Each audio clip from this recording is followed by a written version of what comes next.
Good afternoon. Welcome. I'm David Wessel. I'm director of the Hutchins Center on Fiscal and Monetary Policy here at Brookings. Our mission is to improve the quality and effectiveness of fiscal and monetary policy and public understanding of it. I think we all understand, and if we didn't, we learned during the Great Recession how important monetary policy is. It seems to me that in a democracy, monetary policy is too important to be left only to economists. And that's one reason why I'm very pleased that we have Dan Tarullo here with us today. Dan is a Boston native, a graduate of Georgetown University of Michigan Law School. He's worked in the Justice Department, the Commerce Department, the State Department, Ted Kennedy's staff, and coordinated international economic policy in the Clinton White House. He's practiced law. He's taught at Harvard Law School and Georgetown Law School, and he tells me he will return to teaching in January, but he doesn't yet know where, or if he is, he's not telling us where, so that'll be the mystery. Let's see if someone can pull that out of him. Dan was an early supporter of Barack Obama, which doesn't seem particularly courageous in hindsight, but at the time, it wasn't what everybody who had been in Democratic policy circles was doing. And at the beginning of President Obama's term, he had nominated Dan to be a governor of the Federal Reserve, a position he held from early 2009 until just recently. Dan's, in one way you might say Dan is responsible for Janet Yellen, in which I mean that I discovered that since there was no vice chair, Dan was the governor who swore in Janet Yellen when she became Fed chairman in 2014. Now, of course, Dan's background is in financial regulation and studying banking law, and that's what he spent most of his time doing at the Fed, and that's for which he's most known. But today, he's not going to talk about that. After all, it is the fact that all 7 members of the Federal Reserve Board, whether they're economists or not, whether they're assigned responsibility for banking or not, have to make decisions on monetary policy. And the same goes for the 12 presidents of the Federal Reserve Bank, some of whom are economists and some of whom aren't. So Dan is going to talk today about really 2 things. One is about what's it like to be a non-economist on the board of the most powerful economic institution in the world. And secondly, some of his observations about the policy questions that were confronted by the Fed when he was there, and in fact continue to confront the Fed now in an era of unusually low inflation. Dan will speak, give some summary of his remarks, the longer version of which is posted on our website. And then I'll be joined up here with my 2 colleagues from Brookings, Louise Sheiner, who spent 20 years on the staff of the Federal Reserve, and Donald Kohn, who served both on the staff and as vice chairman of the Federal Reserve Board. So with that, Dan, the podium is yours. Thank you, David. It's good to be here this afternoon. So as David said, I was obviously a non-economist coming into the Fed with a specific academic background, specific expertise in financial regulation. While, like almost everybody, I had taken the basic economic courses in college, that was quite a while ago, and had picked up some macroeconomics along the various policymaking jobs that David recounted. I certainly was not immersed in monetary policy when I arrived in 2009. And obviously that was to some degree a handicap, to some non-trivial degree early on, I think. But as I'll try to explain, it, I think, turned out over time to be something of an advantage in one respect as well, because once I had had an opportunity to dig into some of the concepts and theories around which monetary policy decisions were being made, I might have had a slight advantage in seeing where some traditional correlations were breaking down, some traditional assumptions that would be shared, at least in a general sense, among the economists at the FOMC might not be as airtight or as powerful as they once had been. So in the paper that David mentioned, it's now been posted on the Brookings website, I try to explain 2 things I learned during my time in the Fed. One is a substantive monetary policy point, which is that we do not at present have a theory of inflation dynamics that works sufficiently well to be of use for the business of real-time monetary policy making. And I emphasize that, real-time, meaning at particular meetings, do you stay where you are with the federal funds rate, do you raise it, or do you lower it? Second is a sociological, more of a sociological point, which is an observation of the dynamics of my economist colleagues, both on the FOMC itself, but also the excellent staff at the Fed. And that is that many, although by no means all, good monetary policymakers, even really good ones, are maybe a little bit more attached to some of the concepts and theories that are not as airtight or is not as useful as they might once have been. And the reasons for that and the implications of it I'll try to say a little bit more about later. But I want to say right at the outset, this is the furthest thing in the world from an emperor has no clothes kind of talk. I learned an incredible amount from my colleagues, both on the staff and on the FOMC. I mean, first and foremost from Ben and from Janet, and more recently from Stan, but from others as well. And what I often found my role being is one who kind of in a law professor, sort of a nudgy law professor way, would begin asking questions, but instead of getting resistance, actually it would sometimes provoke what I at least thought were very productive conversations.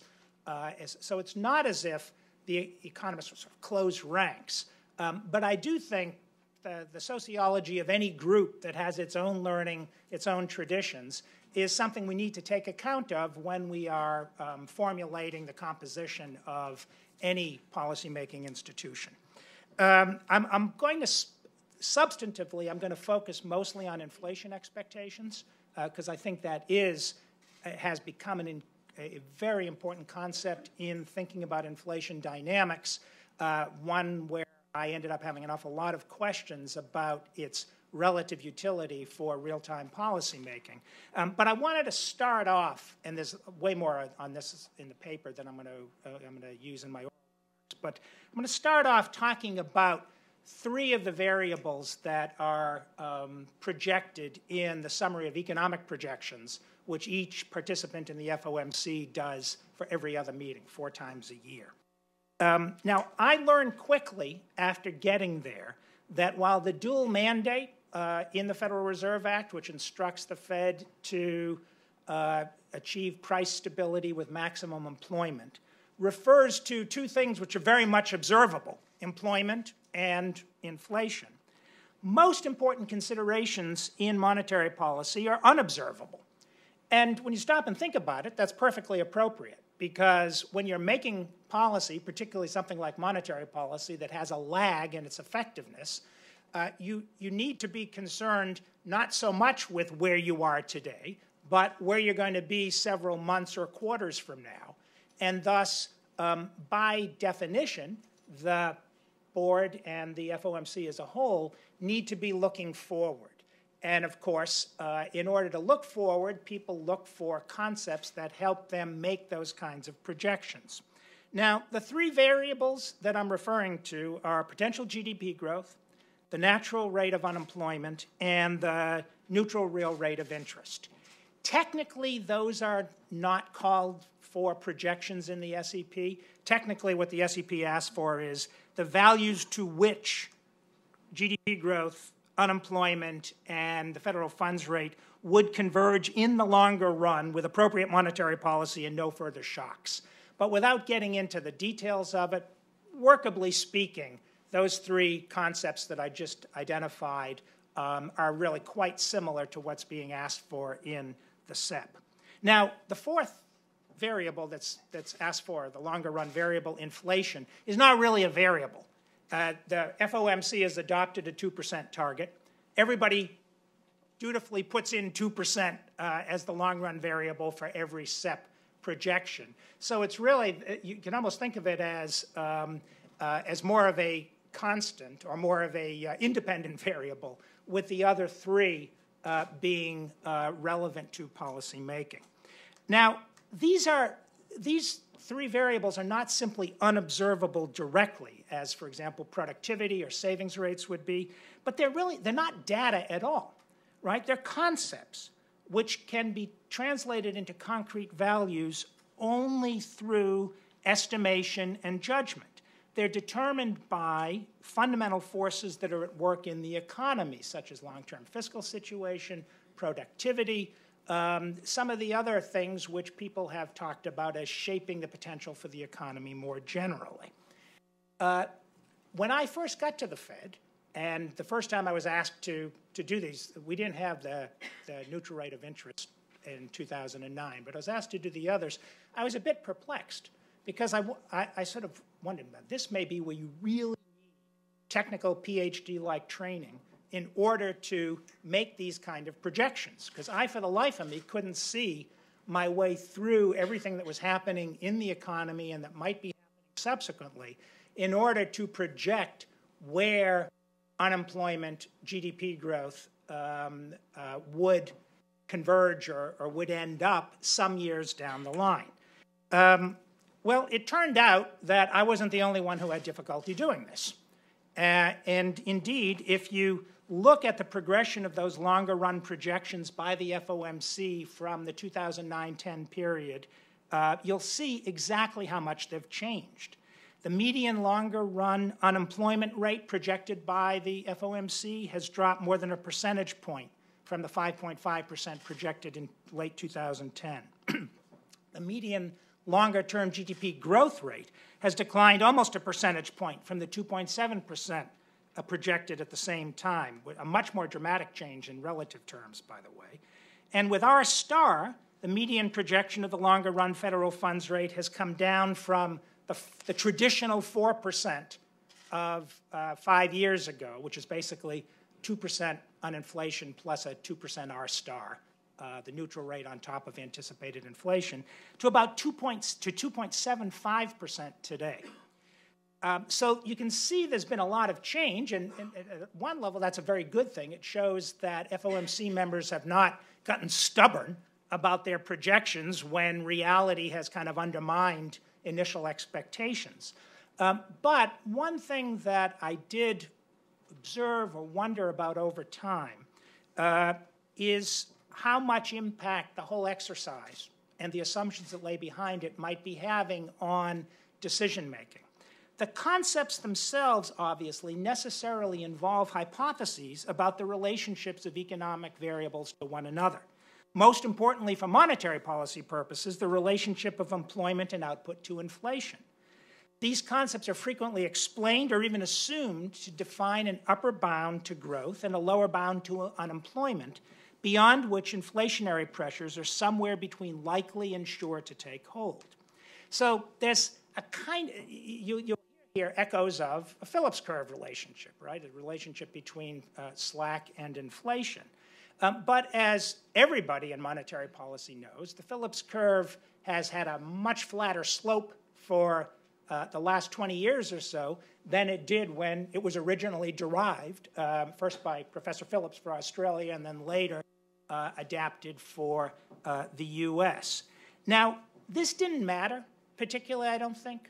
4 or 5 years ago, everybody's assessment of the gap between the natural rate, wherever they thought it was, and the actual rate of unemployment was broad enough that even if you were operating on a kind of Phillips curve mentality, you weren't going to see a need for tight monetary policy tightening. But it may have begun to matter more maybe like 2 years ago as we got closer to, and then for at least some members of the FOMC, overshot what they believed the natural rate of unemployment was. Because over time it seemed to me that some economists at least, on the committee and elsewhere, were implicitly assuming a stronger correlation between declining unemployment and rising inflation than the quite attenuated relationship that had been well documented by economists, by academic economists, for more than 20 years. Nearly everyone shares the intuition about the directional relationship between inflation and unemployment that's embedded in the Phillips curve, but that intuition just isn't very much help in making policy decisions on a meeting-by-meeting basis. So what I observed was almost a paradoxical coincidence of intellectual doubt, and extremely well-informed and well-read intellectual doubt on the part of some people within the Fed and outside it, I should say, on the one hand, but on the other hand, a kind of almost instinctual affirmation of the utility of these unobservables, of expected GDP trend growth, of the natural rate of unemployment in their policy making. And in the absence of another theory that can explain the behavior of inflation and thereby guide policy making, I suspect that at least some economists are reluctant to let go of an approach that uses the natural rate and that assumes perhaps more robustness of the Phillips curve than, again, analytically and intellectually is known to be the case based on the research that's been done. And I think this is more likely to happen when the basic relationship implied by the model continues to seem correct, but the coefficient is either weak or in doubt. But of course, it's the coefficient which is most important for real-time policy making. When do you raise rates? If you just have this general sense of, well, yeah, slack is removed from the economy and other things being equal, that's probably going to start putting pressure on inflation at some point. That's a framework within which you can start thinking. But if the coefficients for the more precise relationship between, say, unemployment and inflation or other variables are more in doubt, then you have less guidance on a meeting-to-meeting basis, which, to get back to my theme, is what's most important for real-time policy making.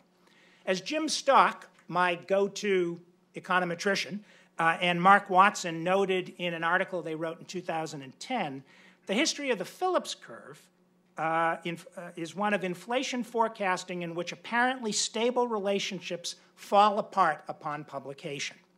So this is a backdrop within which, I saw more general thinking about monetary policy.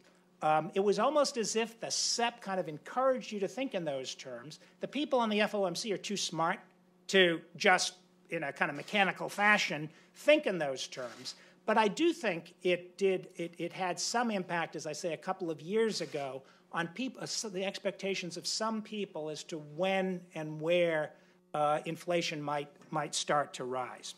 So now I want to turn to inflation expectations. This is a different kind of unobservable. It's hard to observe inflation expectations directly, to be sure. But unlike unobservables like the natural rate of unemployment, expectations are not just a factor that helps determine the path the economy will take with a given monetary policy. They're believed to exert a direct effect on the inflation rate, and this is very important, to be significantly within the control of the central bank. After the early 80s economic shocks after the early 80s, when you had kind of a breakdown of some of the traditional assumptions about the relationship between unemployment and inflation, we had stagflation.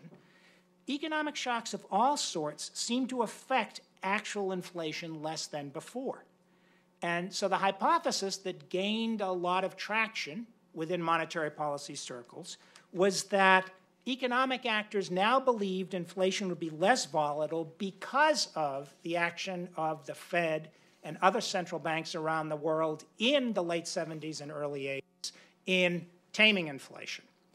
So we got expectations augmented Phillips curve, and we had that phrase echoing through the boardroom in the halls of the Federal Reserve, well-anchored inflation expectations. That was one of the phrases that jumped out at me early in my time at the Fed. They're almost a kind of talismanic invocation of well-anchored inflation expectations.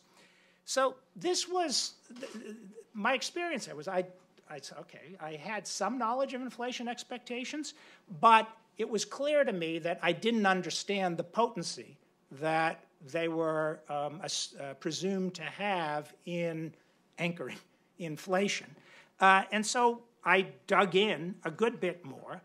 found there were some things I didn't understand, but that actually there were a lot of gaps in theory and even more in what we'd need to know about inflation expectations in practical terms to make the concept practically useful for, again, meeting-to-meeting policymaking. So this is where my legal academic background actually resonated a bit, because you have this experience in particularly the first year of law school where you'll read some case and there's a doctrine that's stated there and you kind of puzzle over it and say, man, I don't understand this. I must not quite be getting it. And so you wrestle with it for a while. You dig into it. You usually learn that there were some things you didn't understand, but then when you go into class the next day or the next week, the brilliant law professor shows you that actually the doctrine is not all that coherent or convincing after all, and that there are some real problems with it, but that it's the best the courts have been able to come up with. That was a little bit my experience with inflation expectations. So I understood the appeal of inflation expectations, the notion that, well, we had this experience, inflation has been more stable since.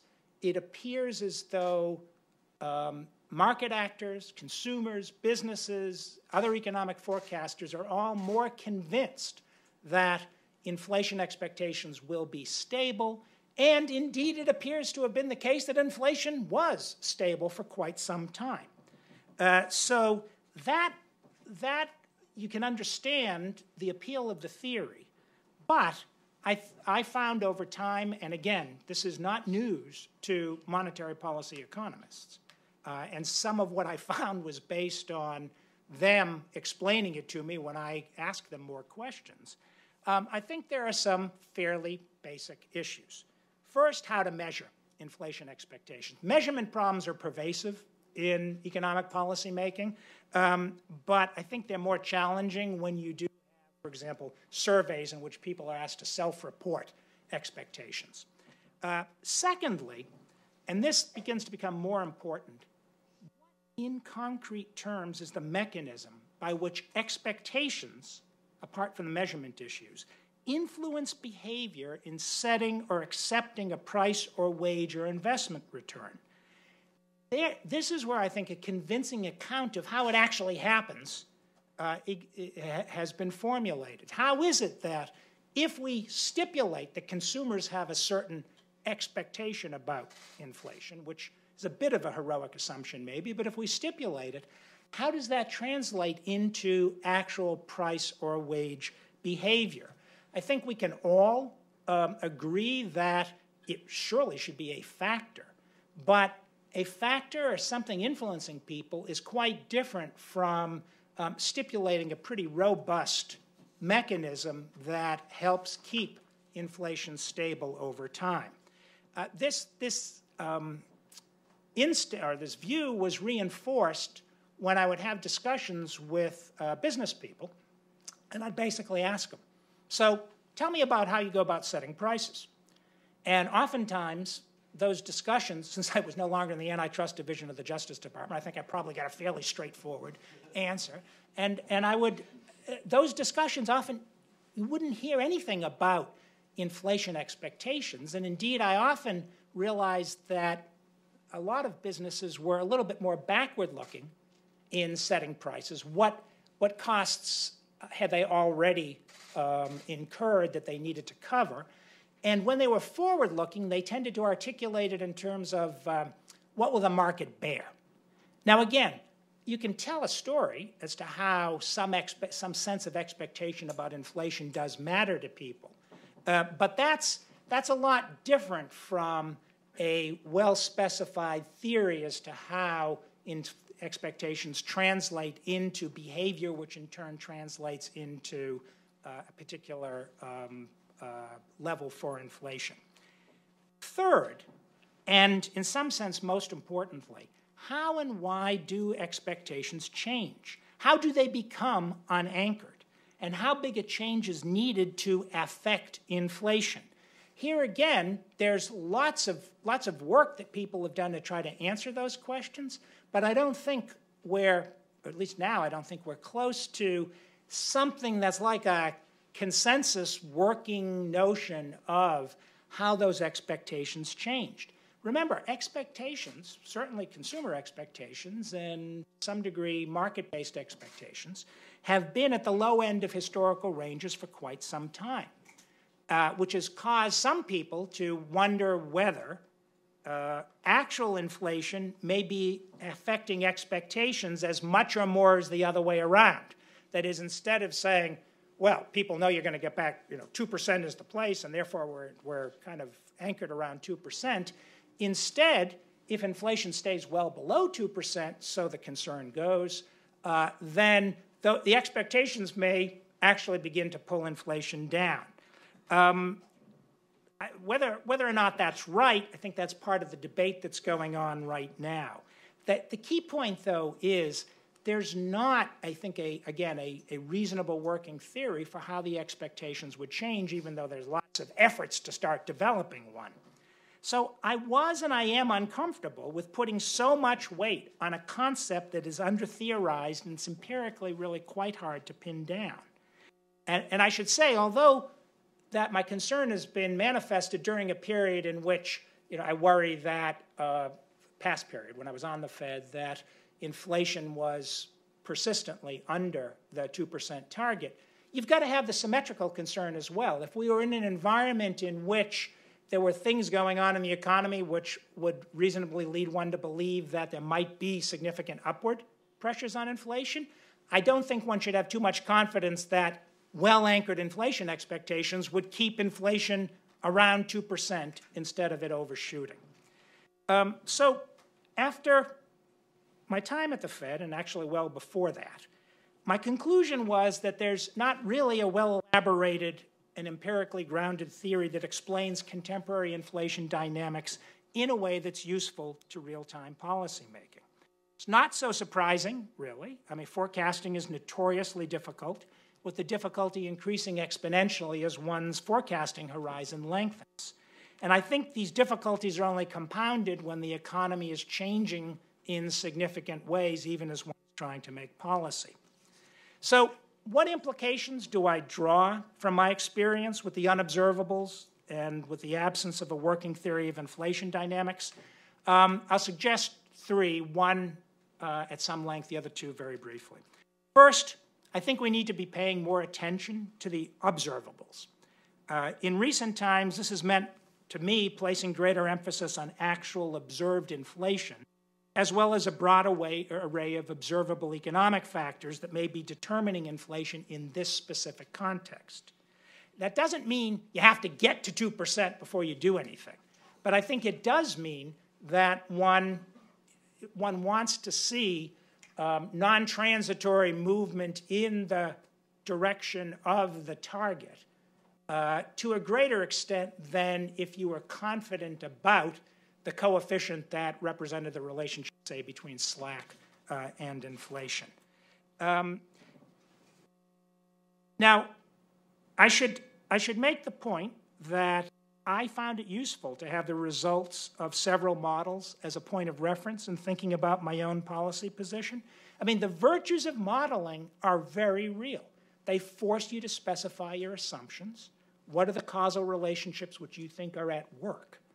And what I was saying earlier is I think this kind of leaves some economists a little unanchored when the model doesn't seem to be giving them quite what they need. Those expectations augmented Phillips curves that seemed to work pretty well pre-crisis broke down in the crisis. So there isn't the model there that seems to be working, and yet modeling in a conceptual sense is still a very valuable exercise. And as I said before, I think the problem lies more with the coefficients than in the concept. The direction of the economic variables predicted by the model is often convincing, but the idea that we know pretty accurately how much and how quickly a change in one variable, like unemployment, will affect another, like inflation, is not. Hence the limitation on the utility of the models for deciding when to change the target rate, as opposed to, if I can put it this way, telling you, okay, you should now be in a mode where that is what you're thinking about. So in practical terms, I think it all argues for using concepts like the Phillips curve and inflation expectations as directional guidance, but relying more on observed indicators in deciding on monetary policy in real time. John Faust co-authored a paper that was given at Jackson Hole, I think 2015, in which he ran through a lot of the other factors that may be affecting inflation that may dominate, the more traditional slack or expectations kinds of explanations. What I characterize as a pragmatic approach shouldn't be understood as simple reliance on your gut, much less on ideology. Far from it. It suggests instead a careful analysis of the myriad of factors that may be holding back or pumping up inflation within the broader but less determinate relationship defined by an inflation-augmented Phillips curve. It also seems to me that we should be, as I said, placing more emphasis on actual observed inflation rates as opposed to assuming we know where they're headed based on past correlations. Now, it's likely and probably unavoidable that in the absence of reliably precise coefficients, policymakers will to some extent act on predispositions. And I think all we can ask is that they remain data sensitive, open to adjusting their views, and transparent about their reasoning. And I should say that I think recently the FOMC as a whole has been moving closer towards that kind of position de facto. The sizable markdowns in R-star and the longer-term expected unemployment rate reflect the reassessment of a range of factors affecting those variables. And I think the behavior of inflation this year in particular has prompted some of that reconsideration. When I had written this paper by the time Chair Yellen gave her speech last week, but I thought the speech was both an acknowledgement of the gaps in everyone's understanding of inflation dynamics and an example of analysis that took careful account of the configuration of economic factors currently affecting the inflation outlook, although expectations continue to play an important role. Whether you agree or disagree with her conclusions, I think her transparency in explaining her thinking is laudable. And of course, it becomes even more important in a context in which you don't have a model or a correlation with a reasonable size coefficient that allows you to use that as your benchmark. So let's see. I think I'm going to skip the other two implications because that's the most important, because I want to turn, I just end by saying I think it's, I'm going to turn to the institutional stuff in a second, but it is worthwhile for economists to continue working to try to establish useful coefficients, even if they turn out much of the time to do a better job of describing what has happened rather than what will happen. Because I think at the very least, elucidation of the relationships that have prevailed in the recent past can help place present policy-making decisions in a richer context, and at least some of those efforts may prove to have value beyond the purely heuristic. Now, what does this all, what do my views imply for the makeup of the FOMC, for institutional issues? Well, first, I mean, it must be obvious, I think it is a good thing, very good thing, to have some voices from analytic traditions other than macroeconomics. Needless to say, that doesn't have to be legal academia as the source of that different analytic tradition. In fact, I think other specialties within economics can provide a very useful complementary perspective, particularly there because if you're a labor economist or an international economist, you may have a bit of an outsider's perspective on the inside baseball of the macroeconomists, but you've also got some of the technical training that allows you to maybe take it a level or two deeper. I also have long thought that somewhere in the FOMC, we ought to have someone with a background who has been in non-finance business, who has been in some part of the real economy. You know, I met these people, the chairs and the vice chairs of the Reserve Bank boards, and then other groups that would just come in to make presentations to the board. And, you know, there were a lot of very perceptive people who had been in business quite a while and who read what was going on in the economy, I think, somewhat different from the way our analysis at the Fed went. And I think oftentimes we're just, because of their experience, we're just a step or two ahead of the data in seeing where things were going or how to interpret it. And I really do, I don't understand why we don't have someone like that, but I think we should.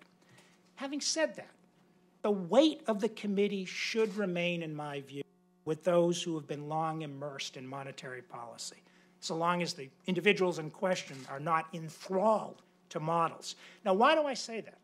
Well, my experience with my colleagues when I pushed at concepts was, as I noted earlier, that they would often actually reinforce my views because they knew the literature and the history so well. I think economists can both fall into their own models and become a little bit more attached to their own models than we might think warranted. But who are the people who undermine those models? They're other economists who are the ones who have the technical wherewithal to say, here's what's not working and why. So paradoxically, the absence of a working theory of inflation dynamics only reinforces my view. If there was something like a Phillips curve that was providing reasonably good guidance on monetary policy decisions, then one or more capable non-specialists would have a sound starting point for monetary policy. But in the current circumstances, I think it's even more important to have people who can draw on a deep knowledge of the history and theoretical evolution of monetary policy in assessing contemporary economic conditions, and who have the competence to evaluate the continuing efforts to devise correlations and coefficients that might inform contemporary decisions. So I do, as I say, the real experience that I had was one of a bit of an outsider from a different analytic tradition, without all the technical background necessary to make some forms of critique, but who knew enough and spent enough time to be able to ask the slightly uncomfortable question. But the thing I want people to come away with today, so to some degree, yeah, I thought there was maybe a little bit of, a little bit too much attachment to things that were perhaps not as useful or powerful as they were assumed to be. But the most important part of the story is that when that conversation got going, it is the same people, the macroeconomists. It's people like Ben and Janet and Stan and Don, who's sitting in front of us, who I think are as well equipped as anybody to critique what has been the received wisdom and to be able to draw on a very rich background to know, yeah, this has happened before, this hasn't. Here's something that may be relevant in thinking about what is happening now. And, of course, to have the technical competence to evaluate not just what the Fed staff is doing, but all that literature that is coming out in SSRN and the old NBER yellow books, which are now just online. So that's where I end up. On the substance, I think we're in an interesting position right now. What it makes me feel institutionally is that macroeconomists are more important than ever, those who are sort of self-critiquing. But I do think that, as with almost any group, it's useful to have some outsiders who take the time to dig in to the learning, but who still bring a different perspective to it. Okay.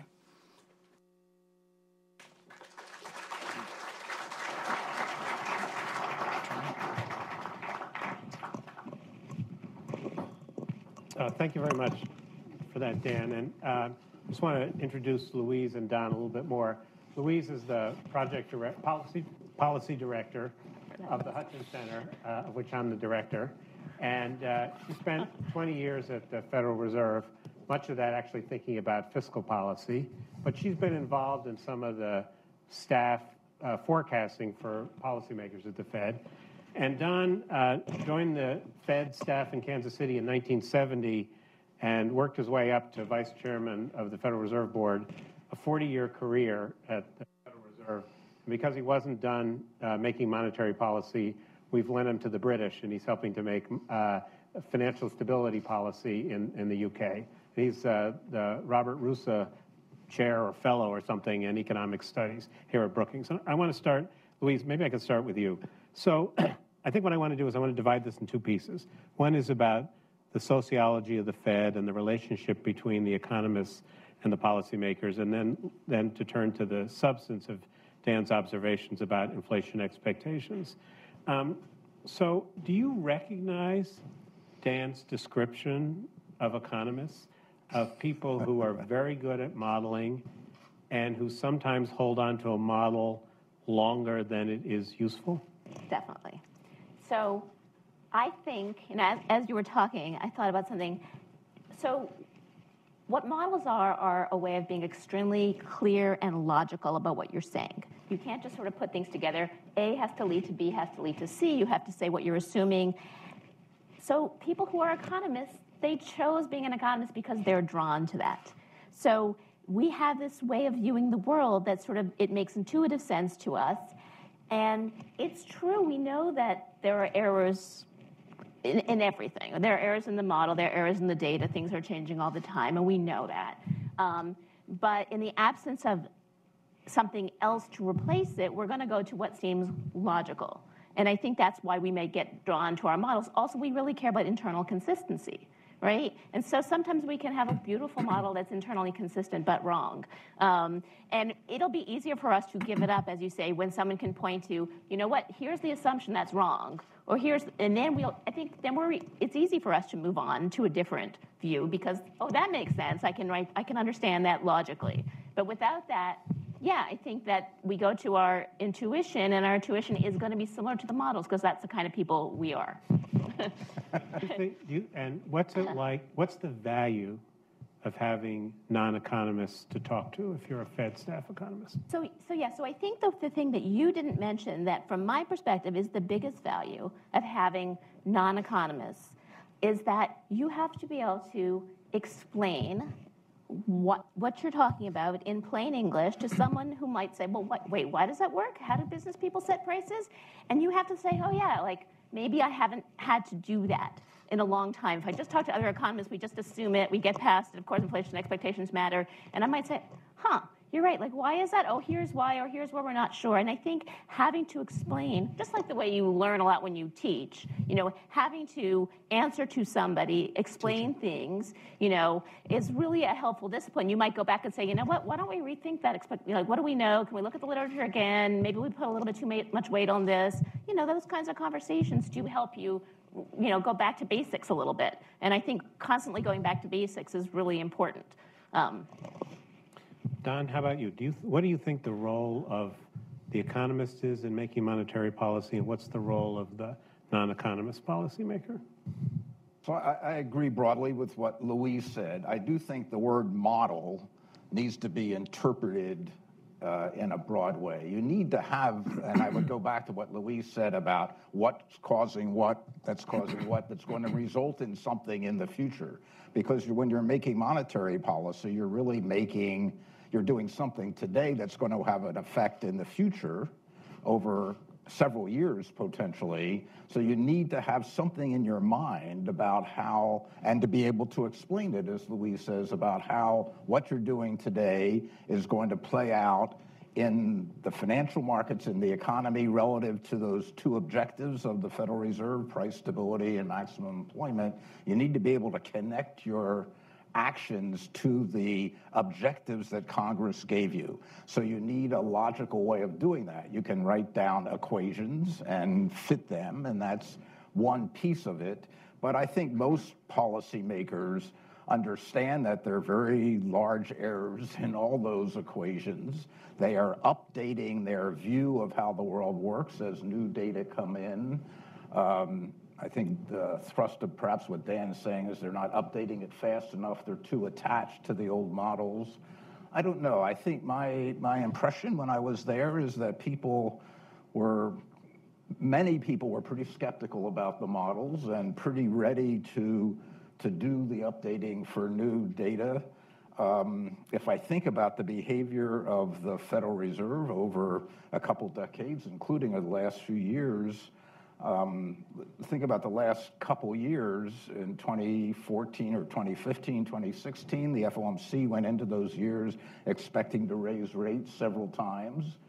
They didn't do it because the information came in that said that wouldn't have been appropriate.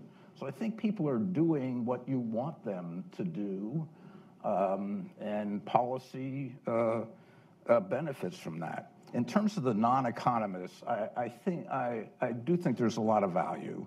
And I guess I would emphasize it a little more than Louise, not just forcing economists to explain what they're doing, although that's really important. I think they do bring a real-world kind of perspective into the room. They can say, well, your models may say this, this, and this, but this is how I observe business people working. This is how I observe the labor market working, because I'm deeply, and maybe they're seeing a micro piece and maybe not, but I think it's helpful to get views from outside of academia into the policy discussion.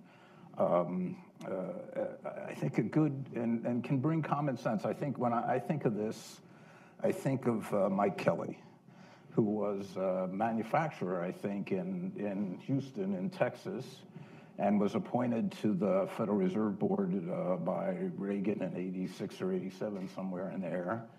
And he didn't know any economics, as Louise and I would think of it.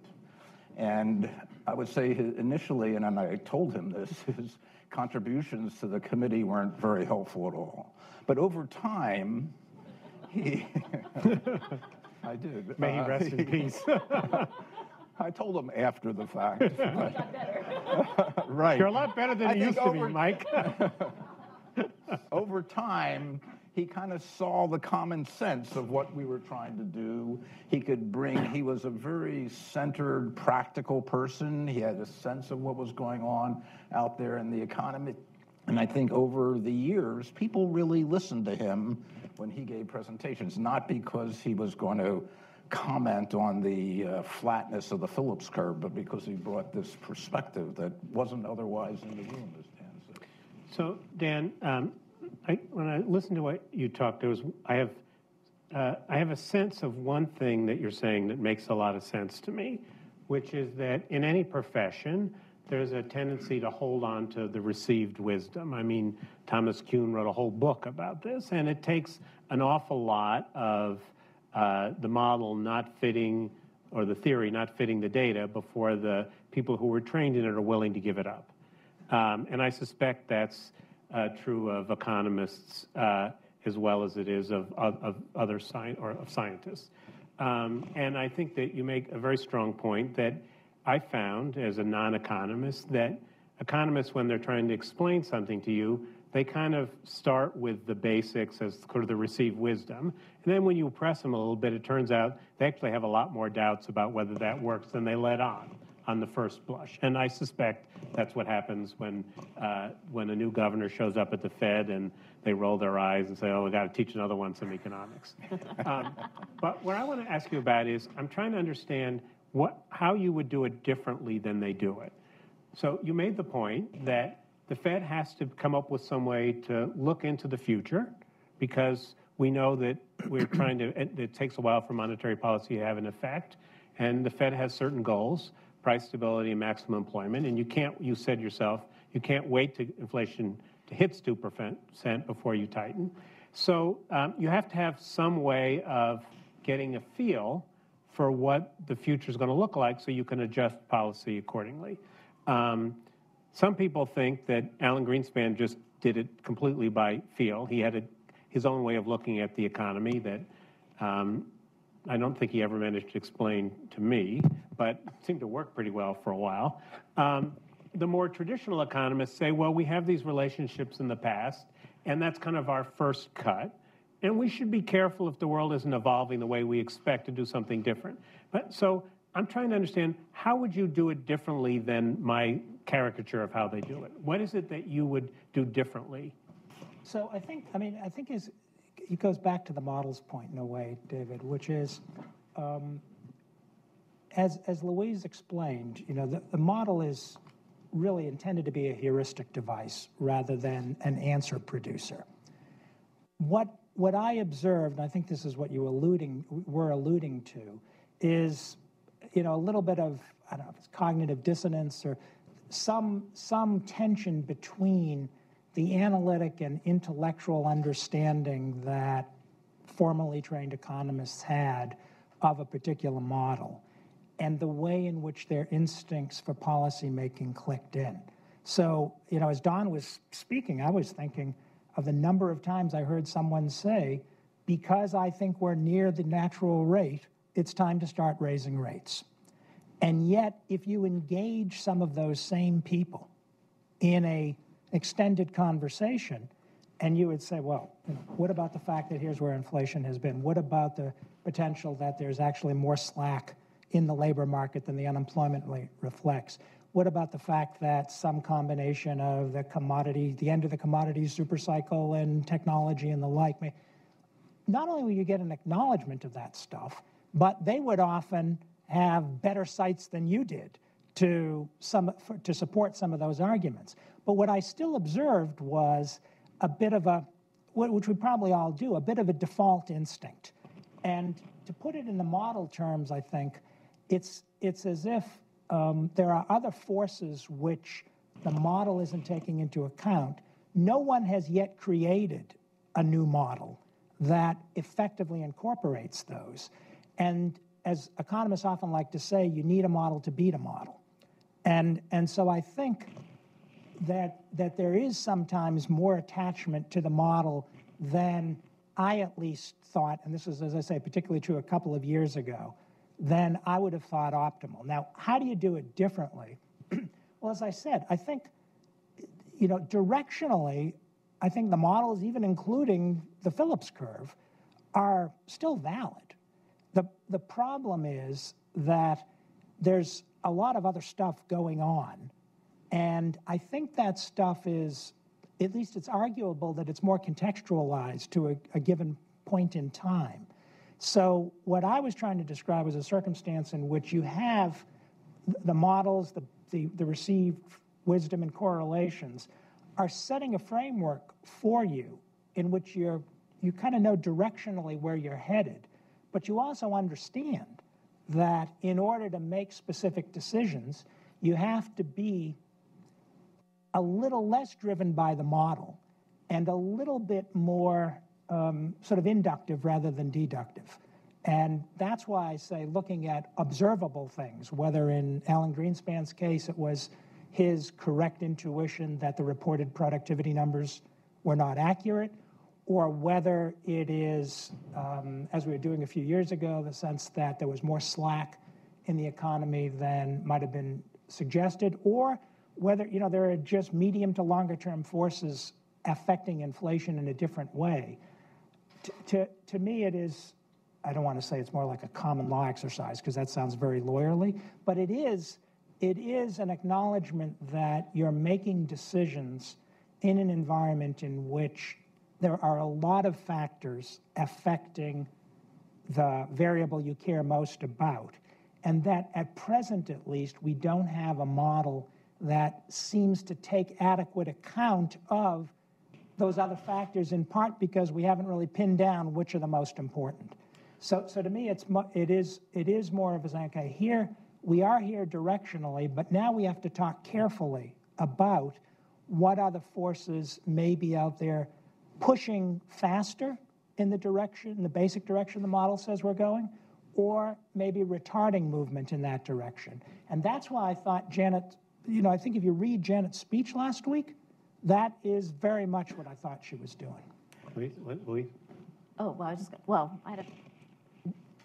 Go ahead. Let Don respond. So, let Don respond. Oh. So I think my impression, Dan, is that the model-driven kinds of things you're talking about are more influential for the economic projections than they are for the actual action. So all those things that you mentioned that should also be taken into account have been taken into account as the Federal Reserve raised interest rates over the last couple years. Yeah, but Don, if I can interrupt, these were big. They were knocked down. I mean, there were very serious discussions. Good. About a lot As of an this. outsider, I'm reassured. But what he's saying is that it wasn't obvious that the outcome was going to be the one that you thought was right. that's right. That there might have been people who wanted to, putting words in, prematurely tighten, because they were convinced that inflation was around the corner. Right. And Dan thought that it wasn't based on... And they had a good discussion, and they Yeah. were very, very gradual in raising rates in part because of those things. So I think the outcomes don't reflect the kind of holding on to models too long that the projections might have reflected. Yeah. This today may just be an insider-outsider difference in perspective, I think. I think it is.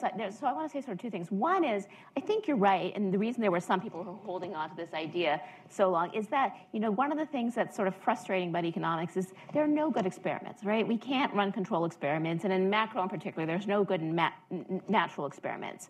So whenever things come in a way that the models don't predict, you sort of want to say, well, why is that? What special factors? And there's never, if you really have a strong belief in some underlying relationship, it's pretty easy always to say, well, this happened at that time and that happened, and it's easy to discount because you just can't do it the way you'd like to. Lower cell phone rates. Well, that's right. You can always look for special factors, but you also want to look at that, right? So that's what's complicated, is that the world is extremely messy, and it's hard to get those underlying relationships. So I think, to some extent, people's beliefs will sort of influence how they read the data, right? On the other hand, I would say, what Janet did in her speech, the Fed staff is really good at doing exactly, the board staff, what you're saying. So you may not see all the deliberations, but when the forecast that the Fed puts out isn't a model forecast. We have models, right? We have those running. But we also have the judgmental forecast, and the process by which that's put together is like 25 economists in a room going through, doing exactly what you said. How do we know inflation expectations matter? What happened to the coefficient? What happens if you estimate it jumping off at 1990 instead of 2000? Like all the kinds of things that you want people to push and question on, that's sort of what happens in that room. And I think because the people who are at the Fed, as opposed from academia, know that what they say matters, that making a mistake matters, they're very open to going off model. What if half the people don't pay any attention to our rule of thumbers? What would that imply? So I think that, I totally agree that that's what needs to happen in this world of messy data and changing relationships at all time, but I think the Fed's pretty good at that. And I think when people come in from graduate school, they have to learn, right? Because that's not the training they have. And also understanding when are the data bad. The Fed are really good at that too, understanding how the data are put together, and GDP is just sort of made up in a way, right? It's some observation, it's some judgment, and knowing that, I think, is something that the Fed staff's pretty good at. So this is Louise's way of telling you, if you think it was bad with the Fed staff, imagine if you had to deal with an academic economics department. Yeah, that's right. So you make a point in the speech, and I think it's quite obvious from what you've said already, that writing into law the Taylor rule, given that we can't be sure of these coefficients and we don't even know what the Taylor rule relies on, some of the so-called non-observables, as we have to decide what they are, that you think that's a bad idea. But one of the things I'm struck by, looking at the markets, if you hear the phrase inflation expectations are anchored a lot inside the Fed, what I hear from people in the markets all the time is the Fed's reaction formation. In other words, and we don't understand it, that somehow it's important to the markets, presumably meaning the people who have to predict for their clients what the Fed is going to do next week, that they understand under circumstance X, the Fed will do this, under circumstance Y, the Fed will do this. That's a bit at odds with your view that you should look at what the models say, and then you have to look at in what sense do the models fit today's circumstance and judge accordingly. So I'm just curious, what do you say to this constant cry from the markets that we need to know what your reaction formation is? If we don't know it, the markets won't function the way they should, and it'll be harder for you to achieve your goals. And I'm sure you've heard the speech. So I think you do have to distinguish between guys who want to know this because they're concerned with a couple to 5 basis points on stuff they're trading, as opposed to households and businesses in the real economy.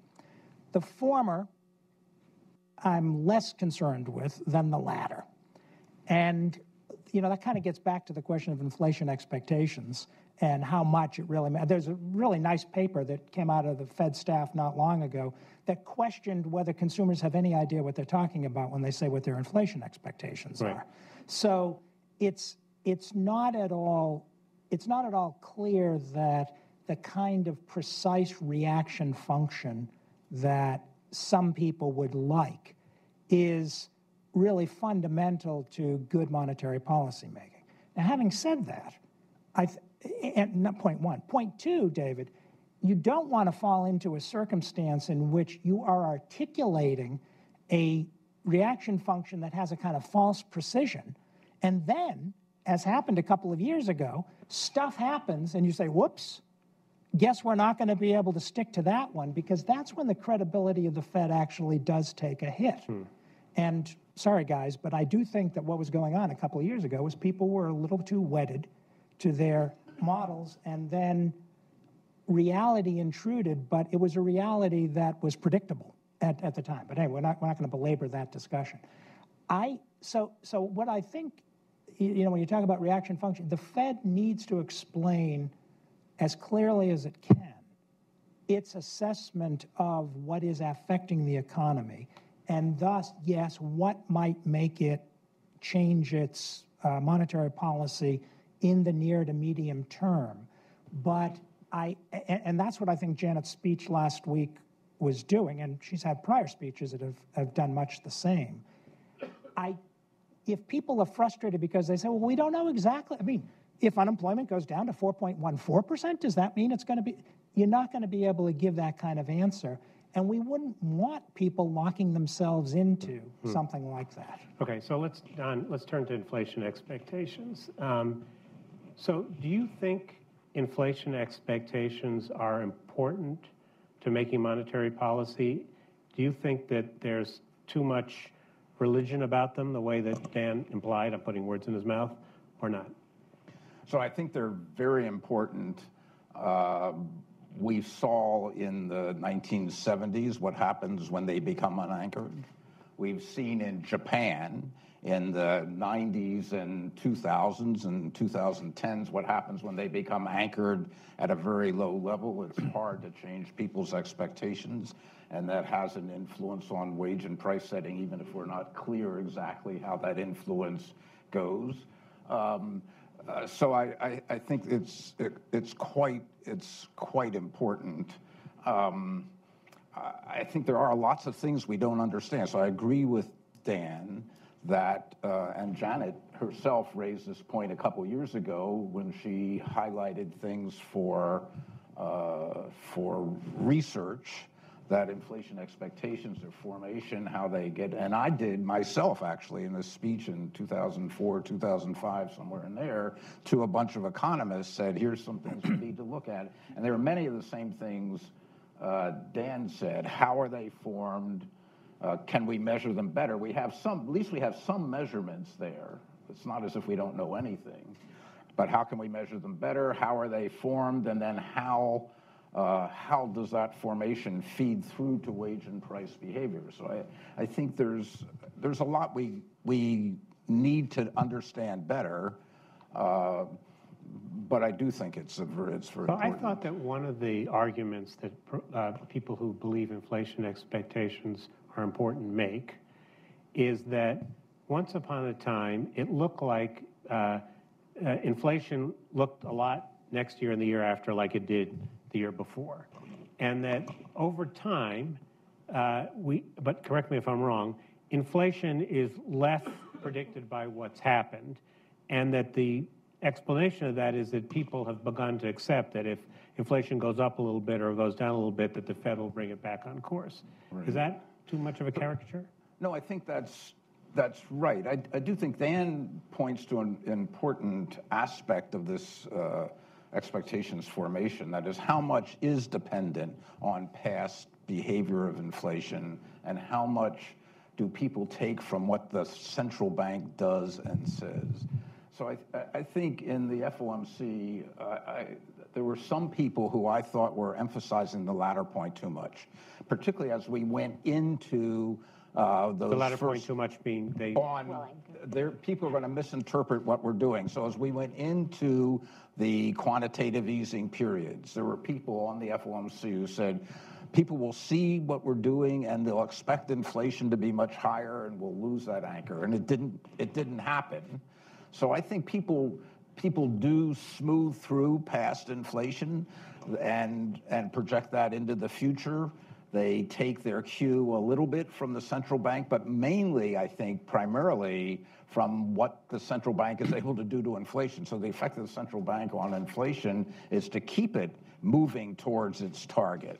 And then in that case, there'll be more confidence that it'll get to the target, more than financial markets might be influenced to some extent by what the central bank says it's going to do. But I think the households and businesses are probably observing the world around them. And so Dan, what I took you to be saying is two things. One is, let's not pretend we understand this better than we really do.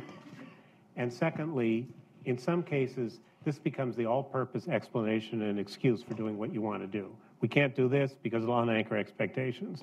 This didn't happen because of it, and it becomes a kind of all-purpose. Oh, yeah, so some people do that, but that's definitely not what the staff does at the Fed, right. and there's no way that people like Ben or Janet would do that. So while some might do it in a kind of tactical or litigating-like way, I don't think that's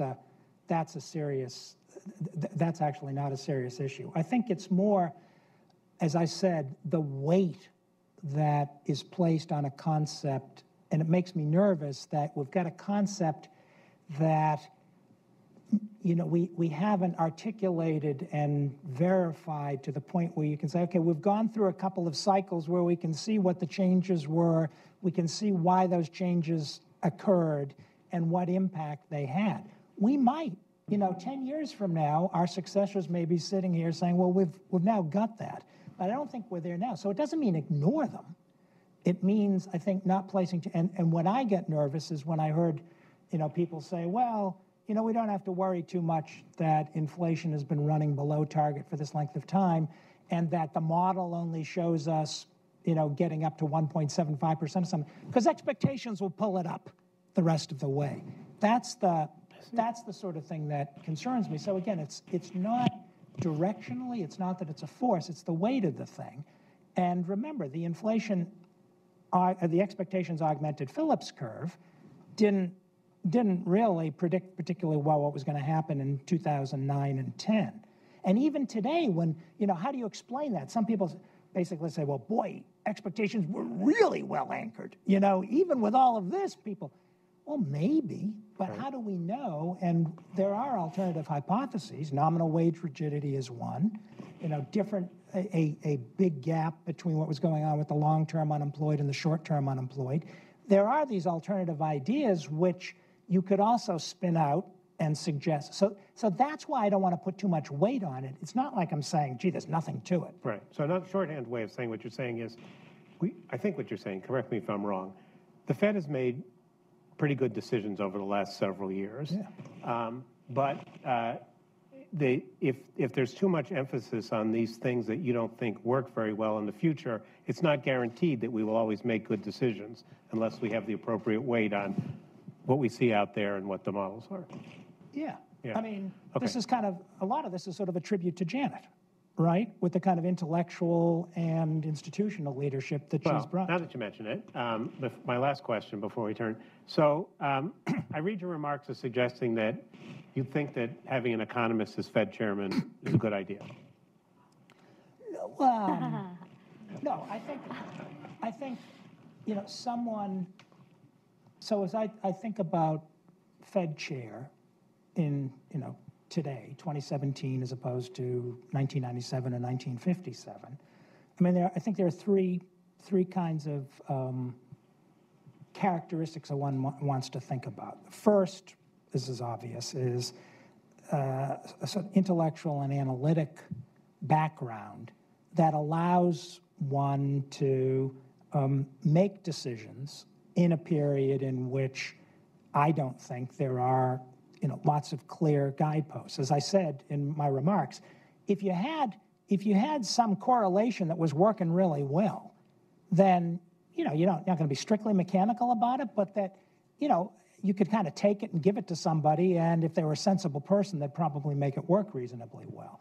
But in an environment in which there are lots of different factors, the relative importance of which may be hard to disentangle, may be evolving, that sort of intellectual capacities, not just smarts in some abstract way, but, as I put it, some non-trivial amount of immersion into, the economics of monetary policy, recent past, but I would say probably more distant past as well, is important. Second, something which I continue to think is underappreciated by the world at large, whatever the Fed was like 12 or 14 or 16 years ago, and I was just, I was an outsider watching it then. Today, it is an institution in which no member of the FOMC just kind of falls into line because a chair wants them to fall into line. It may just be the evolution of the institution. I think it was probably partially a result of the crisis where everybody was sort of feeling, gee, we've got to make our own decisions here. But the challenge of achieving a working consensus on an approach is, I think, substantial. And so you do need somebody. It is a very useful characteristic to have someone who's actually good at the process of forging a consensus, which may mean adjusting policy a little bit from one's own preferred position, persuading people, sort of bringing people together. And then third, I think you need someone who has credibility with markets. Credibility, so that particularly in periods of stress, someone who stands up and markets both believe what the individual is saying and have some reason to believe that the individual knows what she's talking about. And so I think, you're never going to find anyone who has, is A+ in all those and other categories. But those are the three things that I would think about. So what would you tell the president if he called you after you got off the stage here about what he ought to do? So, first off, I think the likelihood of that is sufficiently small that I don't have to worry about it. Secondly, if it happened, I would certainly want to abide by the normal kind of guideline that you don't reveal to the rest of the world what you've told the president when he's asked. Okay, so what if I asked you? And said, for all I know, the president's tweeted while we were up here. You never know what he. What if I asked you? Would you favor the reappointment of Janet Yellen? Well, so it's hard for me. I don't think it's any secret that I have enormous respect for her on both a professional and a personal level, and I think she's done a terrific job. So in that sense, I'm biased, although I think in a well-grounded way. I think she's done a terrific job, and my expectation would be if she were reappointed, she'd continue to do a terrific job. Go let someone else try. So I'm going to take 2 or 3 questions and then let whoever respond, and then we'll do it. Why don't we start with it, Mike, the guy right in the back behind you? Mike, behind you. How do we start in the front? Tell us who you are, and let's keep it short because we have to. Sure. Sam Bell. Very quick question following up on the last one. Does Kevin Warsh have the track record of good judgment on monetary policy that gives each of you the confidence that he would be an effective chair of this powerful central bank? Thank you. Okay. Keep going forward, Mike, the guy you were going to give it to. Yes, Bill Veal, I'm retired Foreign Service. I have a question for Professor Tarullo. As a non-economist, looking at the coming efforts of the Fed to unwind its balance sheet, what risks do you see for inflation there in terms of the choices they make between assets they're going to reinvest in or liquidate? Did you say risk for inflation? Yes. Okay. Okay. And a gentleman in that aisle, too? We'll come to the front in a minute. Rich, is that you? Yeah. Rich Miller, Bloomberg. sort of two related questions. Given what all the uncertainties, does that argue that we shouldn't have such a specific inflation target as 2%? And also, sort of looking at the last two recessions when last two periods when unemployment got this low, the problem wasn't so much that inflation got high, but that asset prices arguably got high. Does that suggest that maybe that's one of the observables that we should be taking more account of? Okay. Kevin Warsh? I'm not going to comment on specific people. Louise, you want to comment? How about you, Dan? No. I just, this is the thing that I have gotten more press inquiries on this question, not Kevin specifically, but because of the fact that in the almost 6 months I've been gone than any other, and so I've got the same response. I'm not going to comment on any individuals either, other than the kind of comments I just made on the person under whose leadership I operated. You mean people aren't calling you up and asking you to critique inflation expectations models for primetime television? You did. Other than me? Yeah. All right, so the other question. One question was about the balance sheet, and I think it's a broader question about do we really know what's going to happen when the Fed shrinks the balance sheet to anything, inflation or anything else? You want to start, Don? You want to take it?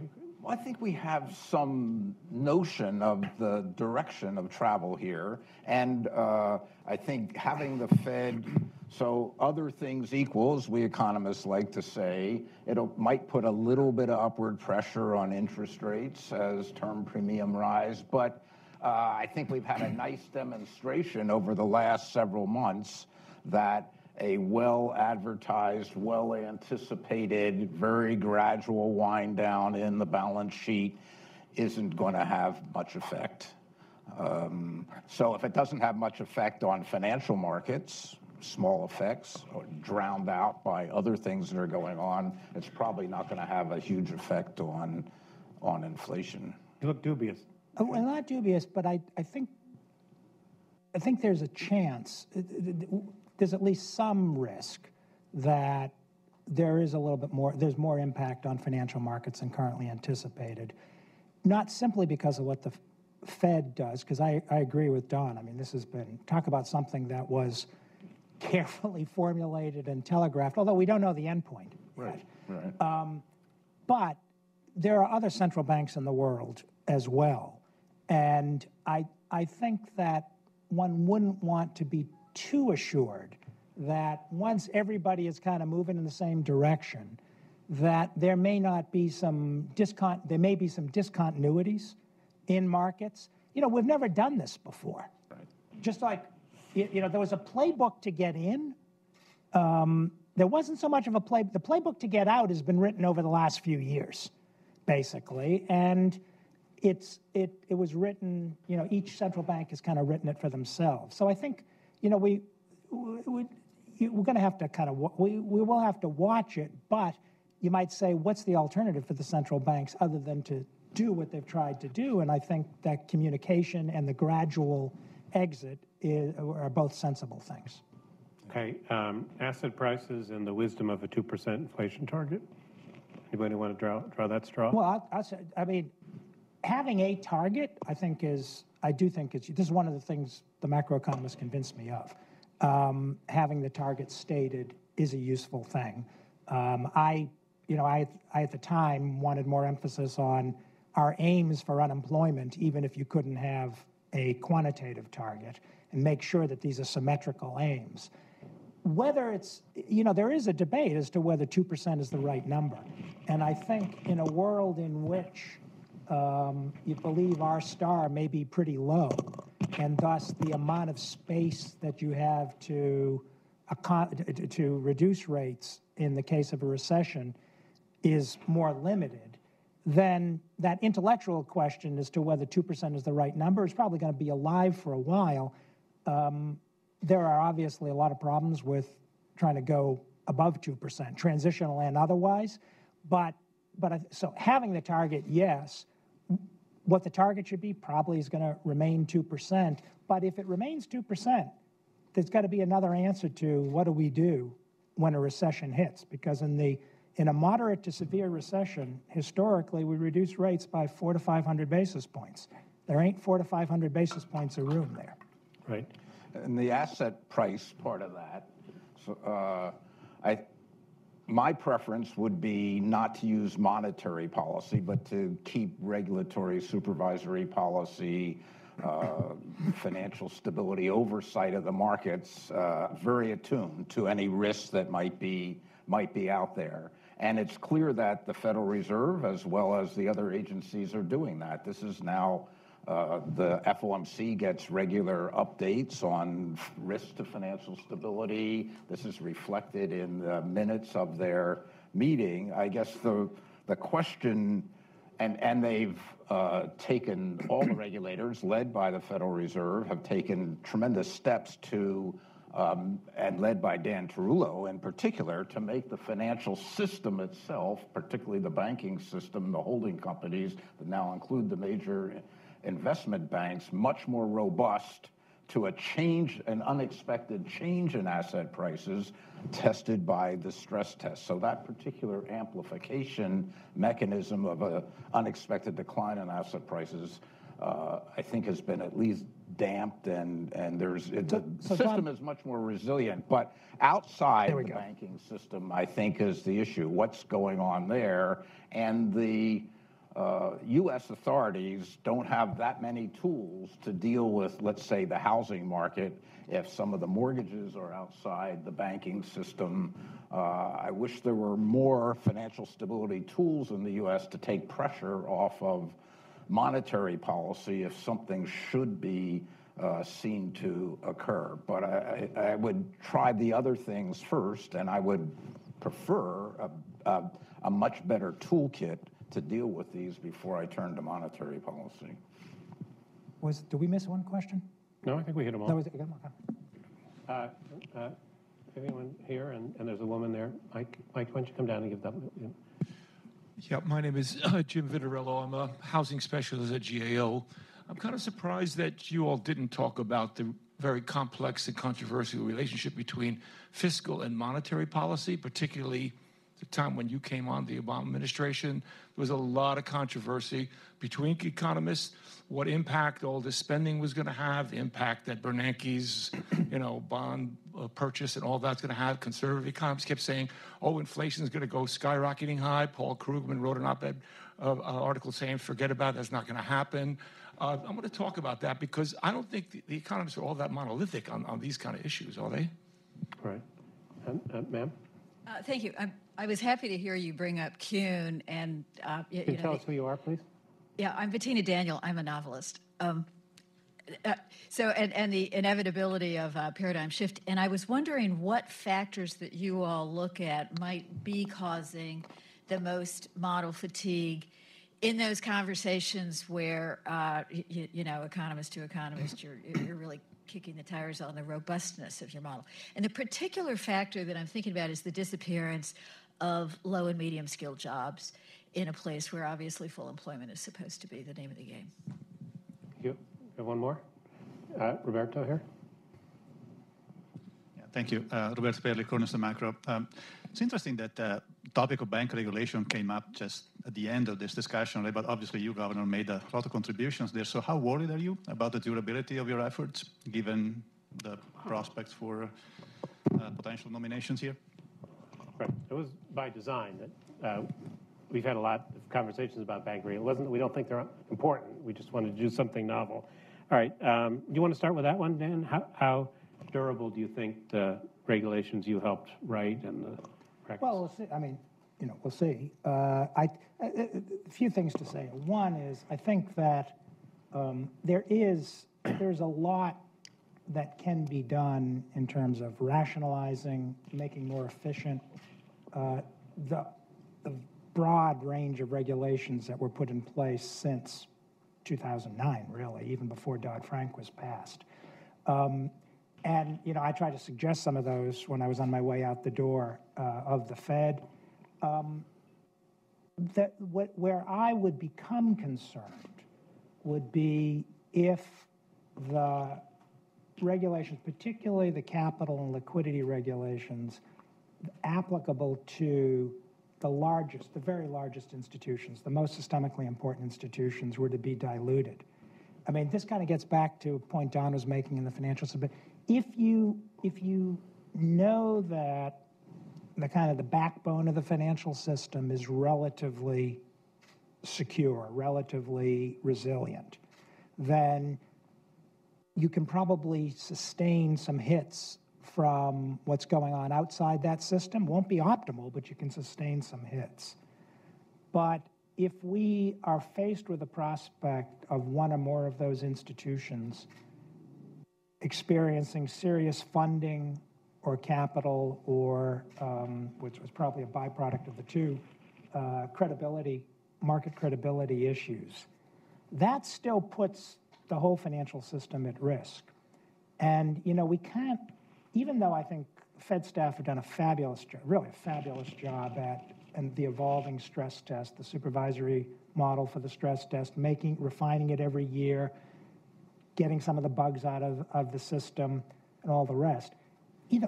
Nobody is going to predict the scenarios, the severely adverse scenario, any more accurately than one can really predict anything else. So part of the reason for having capital in the amounts that we do, my own view of why it's important to incorporate the SIFI surcharge, the GSIB surcharge in the post-stress capital buffers, is precisely that uncertainty, that you don't know what's going to, everybody says it, and they're right. You don't know how the next financial stress is going to unfold. You do your best to project it. You vary the stress test from year to year. You put special elements in. But don't kid yourself that you've covered all the bases. And so that extra amount of capital in those institutions, any one of which individually can cause a major problem, is, I think, really important. Now, with respect to regional banks, I think there's a lot that can be done in terms of simplification. Do you think that there's the consensus to maintain those capital levels? I hope so. I mean, it was one of the document that Treasury put out a while back had quite a bit of stuff that I thought was somewhere between a good idea and okay. There were some things in there that I wouldn't have done, but I don't think it's the end of the regulatory world. The thing that I worried about most were the things that basically said, give the banks more information about the stress test. They didn't say the following, but so that they can customize their balance sheets right before they send them into the Fed. Don't have anything above minimum international capital requirements for the banks, which, by the way, there's a reason why internationally we say it's a minimum. There's an expectation that jurisdictions like Switzerland and the UK and the US will go above them. So that part of it worried me a good bit. A lot of the rest of it, as I say, is fine. And there's stuff you can do to simplify for the biggest banks, like the Volcker rule can be simplified. As I said, I think that we're past the point at which we need the qualitative CCAR for even the biggest banks. You've just incorporated into year-round supervision. But those capital levels and the funding requirements and the capacity to be resolved, that's about as core to too big to fail as you can get.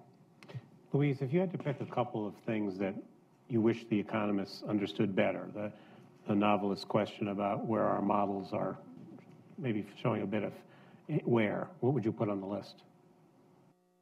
So I don't know if it's a matter of showing a bit of where.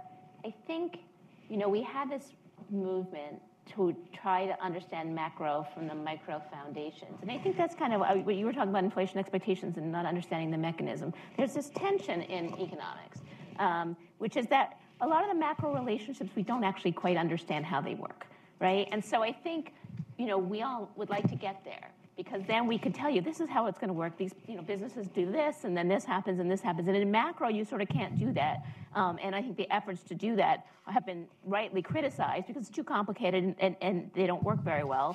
And at the Fed, there's that going on where people are working in the models with micro foundations, but there's also a much more practical, let's just look at the relationships in history. So I think, it's a frustrating thing about macro is that sometimes you'll say, well, like we don't really even know why interest rates work that much. We don't have some ideas, but we have other places where we think, well, businesses don't. If you ask businesses how they invest, they say they don't pay attention to the cost of capital. That can't be right? And so which is a little different than the old model's not working. So I think that's just like the problem with economics is it's really hard, and it's not science in the way physics is science. We're trying to get it there, but we're not there. The things that you mentioned about changes in sort of low-skilled labor and job opportunities, I'm not sure it's where the models don't work, but I do think we need to try to understand how that might have macroeconomic implications. I mean, the place where we've obviously looked is on labor force participation, right, and trying to think about the future and automation of jobs, trying to think about the future and automation of jobs. I mean, people will say, we've always worried about it, and there's always been employment. And then some people say, well, no, this time is different. And I'm not sure we have a really good way of knowing that. So, Don, wouldn't you say, I sound like Krishna Guha, wouldn't you say, Don, wouldn't you say that it's a bit of a puzzle why inflation has been so stubbornly low below target? We don't really have a good explanation of that. Yeah, so I think Dan highlighted one of the areas that needs more work. I agree with that. I thought last year and into early this year, inflation looked like it was creeping up, and that's exactly what I would have expected, even with the kind of flattish Phillips curve. And then over the last few months, you haven't seen that. Chair Yellen is emphasizing temporary transitory factors. She may well be right. She probably is right.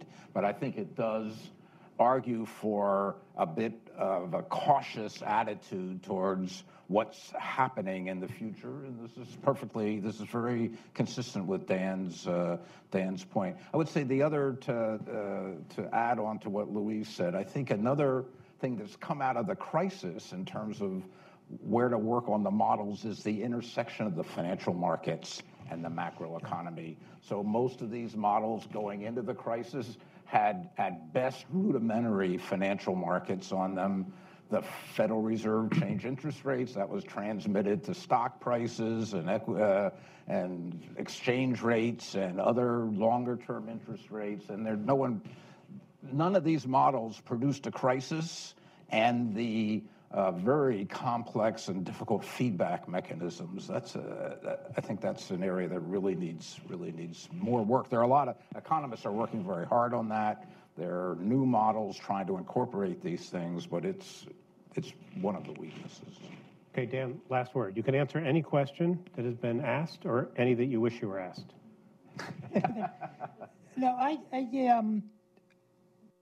think good questions were asked, and I just want to end kind of with the reiteration of what I said. I mean, I think you did see a little bit of the inside-outside perspective here. I mean, it's weird. After 8 years at the Fed, I can still sort of think of myself as an outsider, and not on regulation, admittedly, but on the money. And it's in part, the economists enforced the Guild fairly strongly. This would distinguish them from lawyers, of course. lawyers, man, they fight with each other all the time, right? I do think, as you can tell, I think there's a little more than Don and Louise think there is to the people are a little wedded to the models in an, as I put it, an instinctual way. And I think it's important to be aware of that. But I guess this gets back to one question that was asked. It is unreasonable for the public to expect the kind of precise reaction function that people sometimes seem to ask for. And I think that if the Fed were trying to do that with some sort of blunt rule, I think it would be really bad for monetary policy. And this gets back to your Taylor rule point. As a law professor, as I look at the spectrum of things between rule and discretion, the Taylor rule is a lot further along towards discretion than it is to a rule is something that we think of. It tells you what to do in a fairly direct sense. You have to figure out what you think R star is and what you think U star is before you start to do, and that's even if you assume that the Taylor rule equation would be right then. So there's actually a lot of discretion that goes into it. And I think that people need to understand that, and this, I should have more credibility in saying this, that this is not the fault of economists, right? The economists are the good economists, the open-minded economists, the economists who are not captive to models, even though they use them, are those who are looking most intensively at how we can do better. And there are a lot of those people at the Fed. I do think that there's been a shift in attitudes, sort of the balance of the committee over the last couple of years, a little bit more to this sort of more open-textured approach to it.